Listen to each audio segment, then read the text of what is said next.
Você está ouvindo a partir de agora o podcast Longevidade, programa produzido e apresentado pelos alunos do curso de jornalismo da Universidade Estadual da Paraíba.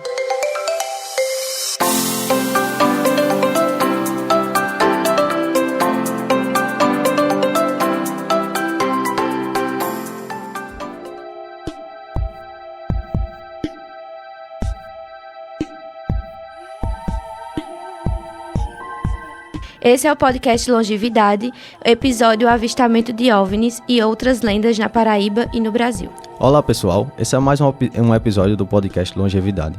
Eu sou Irenaldo Júnior e neste episódio traremos alguns casos misteriosos sobre o avistamento de fenômenos estranhos e outras lendas que fazem parte do folclore popular, tanto no estado da Paraíba como no restante do país. Olá, eu sou a Vanessa. Neste episódio, o nosso tema é avistamento de OVNIs e outras lendas na Paraíba e no Brasil. Nós apresentamos o resultado de uma pesquisa que fizemos sobre casos relacionados a esta temática e com um foco especial sobre a Paraíba. Mas antes, iremos trazer aqui algumas informações sobre a região brasileira mais famosa pela incidência de casos envolvendo OVNIs e outros fenômenos estranhos, que no geral a população local dessas áreas não consegue explicar. Então fique atento e se prepare para ouvir novidades. O episódio Avistamento de OVNIs e outras lendas na Paraíba e no Brasil, no podcast Longevidade, está começando.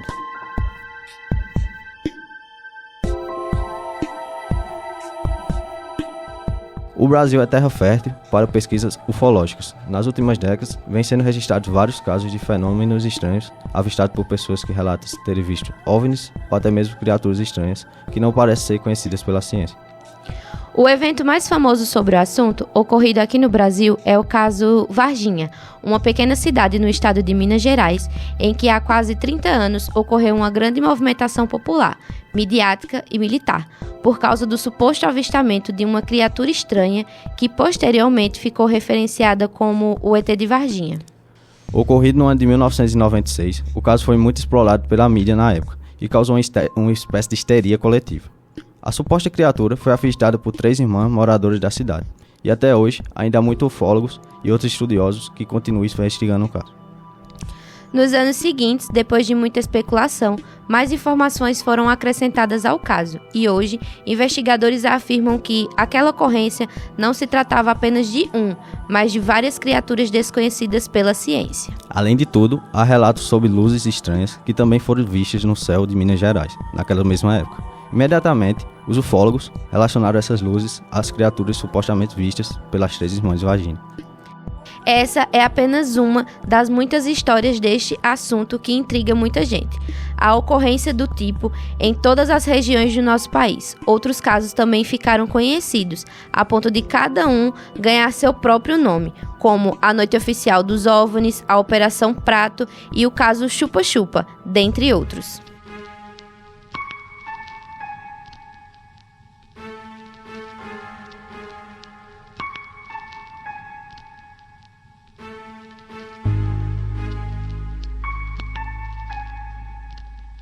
No caso do Nordeste, há uma região bem famosa que chama muita atenção, tanto pelos fenômenos avistados como pela própria geografia do local, Quixadá, localizada no estado do Ceará. A cidade é rodeada por muitos monólitos, pedras enormes que se destacam na paisagem, não só pelo tamanho, mas também pelo formato peculiar, que muitas delas possuem. Um grande exemplo disso é a famosa Pedra da Galinha Choca, uma grande atração turística da cidade. De fato, a geografia da região de Quixadá não é comum. O círculo de rochas que envolve a cidade é um fator que mexe com o imaginário dos cidadãos, principalmente quando consideramos a ocorrência de avistamentos de luzes estranhas por moradores e demais fenômenos que, em muitas situações, permanecem sem explicação pelas autoridades, ou até mesmo pelos estudiosos do assunto. Moradores locais relatam experiências diretamente relacionadas a casos ufológicos, onde afirmam que avistaram seres estranhos com um formato humanoide e luzes coloridas sobrevoando o céu da região, objetos com formatos que variam entre discos, charuto, esféricos ou até mesmo triangular. Tudo isso já se incorporou no folclore do município. Aliás, é interessante tocar nesse assunto, pois, de tantas histórias que formam o folclore de uma região, é totalmente plausível considerar que todas essas ocorrências envolvendo OVNIs e fenômenos desconhecidos dão origem a várias lendas que compõem o conto popular. Inclusive, vários ufólogos afirmam que lendas tradicionais são, na maioria das vezes, fruto da interação das pessoas com esses fenômenos. Muitas das vezes, elas são inexplicáveis por parte da população e, às vezes, até na própria ciência. Então, muitas lendas surgem por meio dessa mistura de tradição, especulação e mistério. Semelhante à Varginha, de Minas Gerais, a cidade de Quixadá também explora a temática extraterrestre como um ativo turístico. O folclore de uma região sempre traz a oportunidade para obter rendimento econômico pela exploração turística do assunto.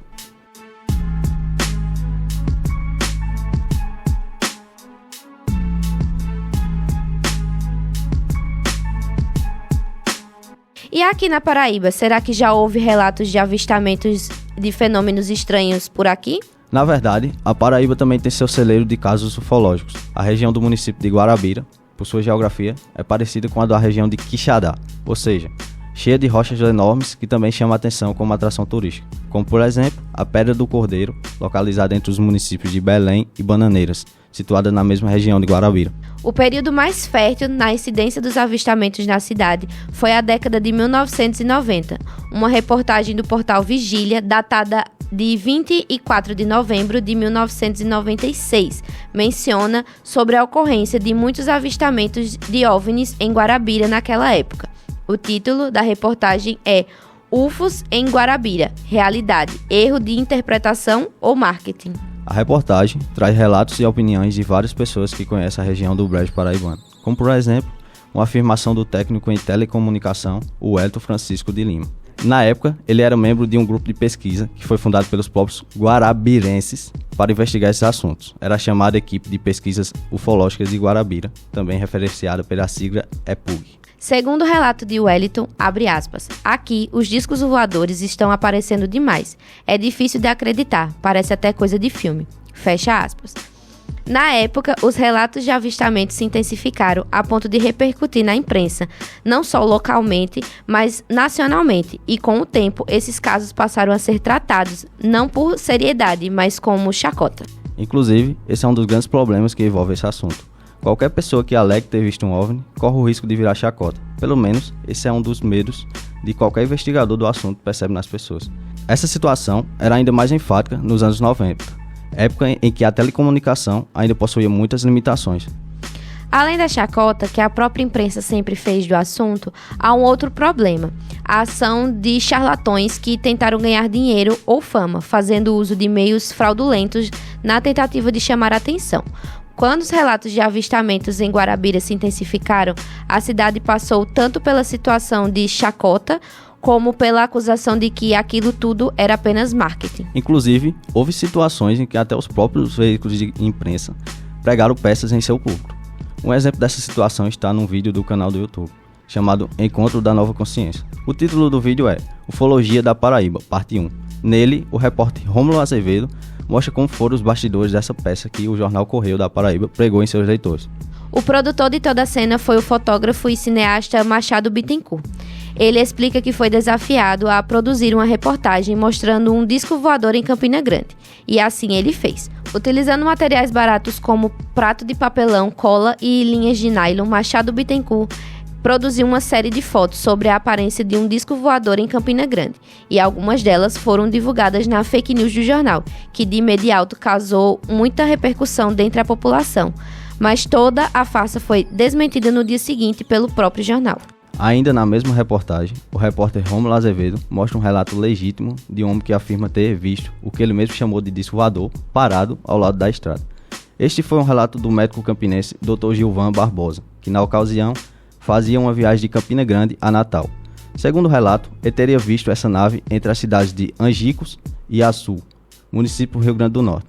O médico manteve essa informação apenas entre seus familiares, mas o seu filho, o engenheiro químico Germânico Barbosa, compartilhou com a imprensa o que seu pai havia relatado. Nas palavras de Germânio, abre aspas, ele contou que viu um disco voador viajando para Fortaleza. Às 14h30, o disco estava parado quando o carro passou. Ele cruzou a frente do carro e acompanhou o carro na mesma altura, por uns 300 e 500 metros. Lá na frente, tinha uma árvore, ele passou por cima da árvore e desapareceu por trás de uma serra. Fecha aspas. Germano ainda afirma que o pai, desde aquela ocasião, continuou avistando OVNIs e até teve contato pessoal com seres extraterrenos. Inclusive, ele afirma que seu pai, após ter sofrido um infarto, uma vez ganhou de presente de um senhor de barba que apareceu repentinamente em sua casa, uma garrafa com um líquido desconhecido. Aquele senhor alegou que aquilo iria curá-lo do coração. O Dr. Gilvan resolveu confiar naquele senhor e assim tomou o líquido como se fosse remédio. Depois desse episódio, Germânio afirma que seu pai nunca mais teve problemas no coração e que ele só veio a falecer depois que adquiriu um aneurisma abdominal. O tal senhor de barba também nunca mais apareceu.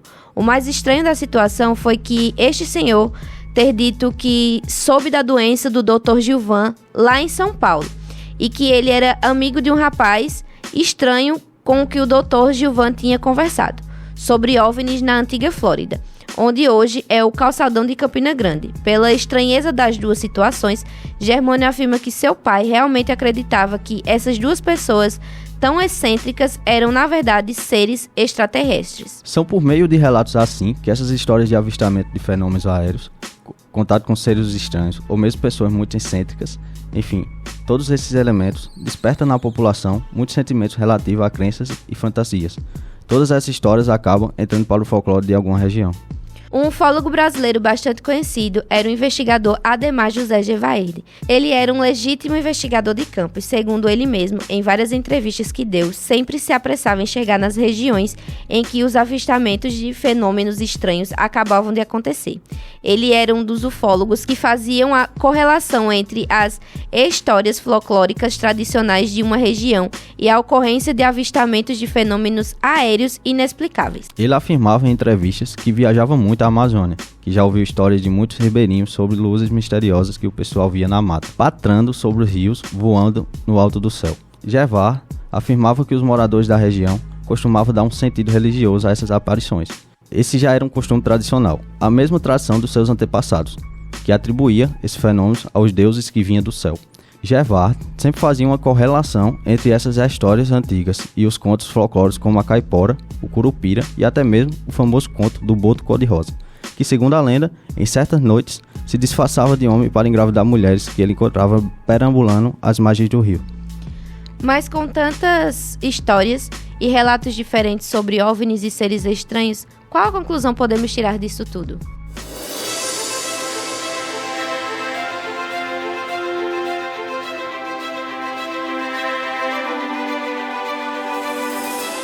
Hoje em dia, o tabu sobre o assunto já foi meio que superado.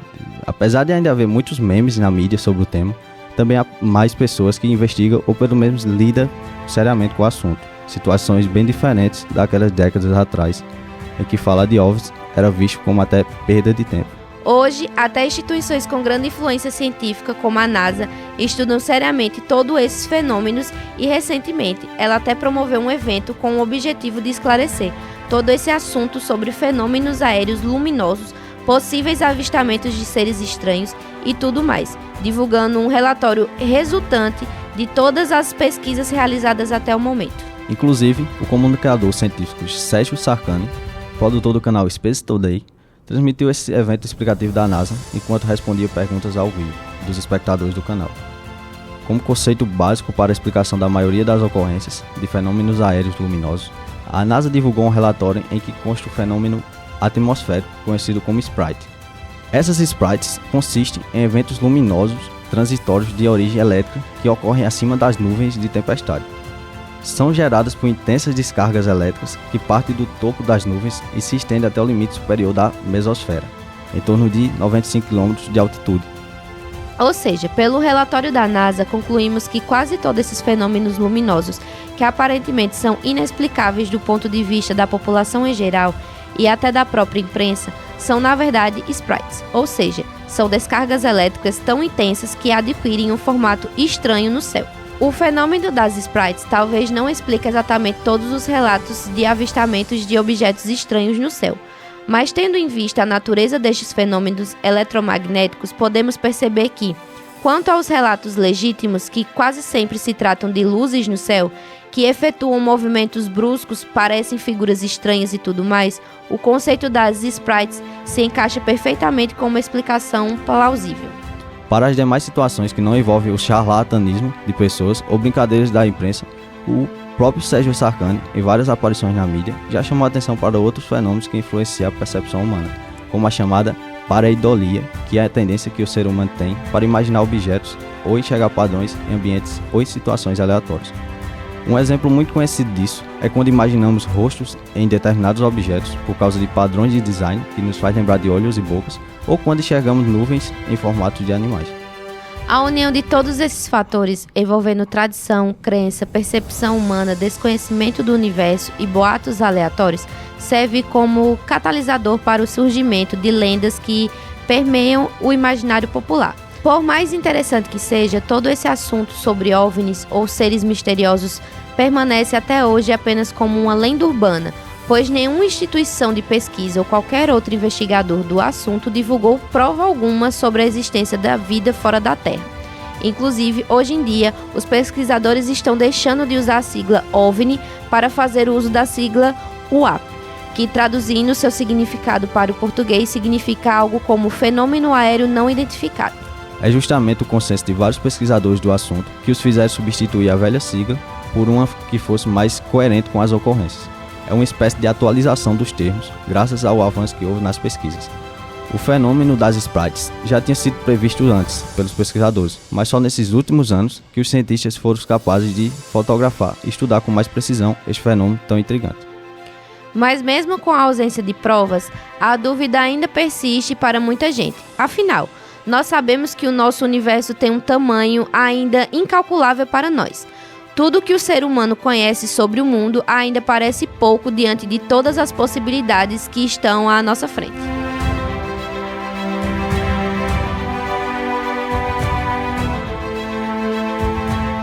Finalizamos assim mais um episódio do podcast Longevidade. Esperamos que o ouvinte tenha desfrutado de toda a apuração que fizemos sobre o tema deste episódio.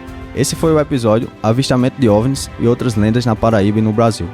Esse podcast é uma realização dos alunos da disciplina de Laboratório de Jornalismo Digital, Curso de Jornalismo da Universidade Estadual da Paraíba, sob supervisão da professora Verônica Oliveira. Monitoria Wanderson Gomes. Nas vozes de Irenaldo Júnior e Vanessa Soares. Produção Jefferson Rolim e Tiago Vasconcelos. Edição de texto Jefferson Rolim. Gravação e edição de áudio Elvis Guimarães.